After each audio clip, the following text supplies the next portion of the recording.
இன்றைக்கி அம்மாவும் பாப்பாவும் மீன் மார்க்கெட் போயிட்டு மீன் எல்லாம் வாங்கிட்டு வந்திருக்காங்க. எல்லா மீனும் கலந்து இருக்குது. என்னென்ன மீனுன்னு பார்க்கலாம். என்ன மீன்மா சொல்லுங்கள். இது வந்து வெலை மீனுப்பா. கரையில் கரவலைன்னு சொல்லிட்டு பிடிப்பாங்க. அதில் பிடிக்கிற மீன் வந்து நல்லா டேஸ்ட்டாக இருக்கும். குட்டியாக தான் இருக்கும், பெருசாக இருக்காது. ஆனால் டேஸ்ட்டு நல்லாயிருக்கும். இது வெலை மீன். இது ஊடகமும் நல்லாயிருக்கும். இது குழந்தைகளுக்கெல்லாம் கொடுக்குறதுக்கு முள் இல்லாமல் இருக்கும். அதனால ஊடகம் கொஞ்சம் பார்த்து பறக்கி எடுத்துகிட்டு வந்தேன். அப்புறம் இது வந்து சென்னகரைன்னு சொல்லிட்டு சொல்லுவாங்க.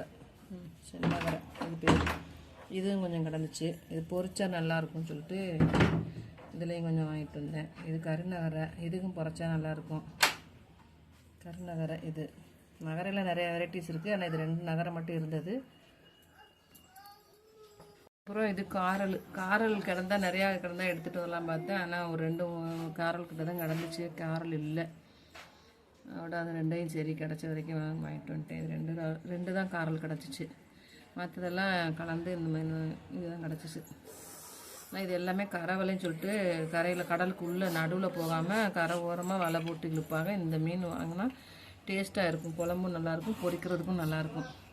பாப்பாவுக்கு ரொம்ப இஷ்டம் இந்த மீன்லலாம் விளையாடுறது. பாருங்கள், கரையில் போய் இதே சேட்டை தான் பண்ணிவிட்டு தண்ணியில் கழுவவும், கையை கழுவவும், மறுபடியும் மீனை எடுக்கவும் ஒரே ஆட்டம். இன்றைக்கி சண்டே ரொம்ப பிஸியாக வேறு இருந்துச்சு. அதில் இவங்க ரகலையை பார்த்து வந்தவங்க எல்லோரும் கொஞ்சம் பொழுது போச்சு. அவங்க எல்லாருக்கும் நிற்கிறவங்களுக்குலாம் அதோட வாங்கிட்டு வந்துட்டோம்ப்பா. இன்றைக்கி சண்டே ஸ்பெஷல் ஃபிஷ்ஷும் ப்ரானும் தாங்க.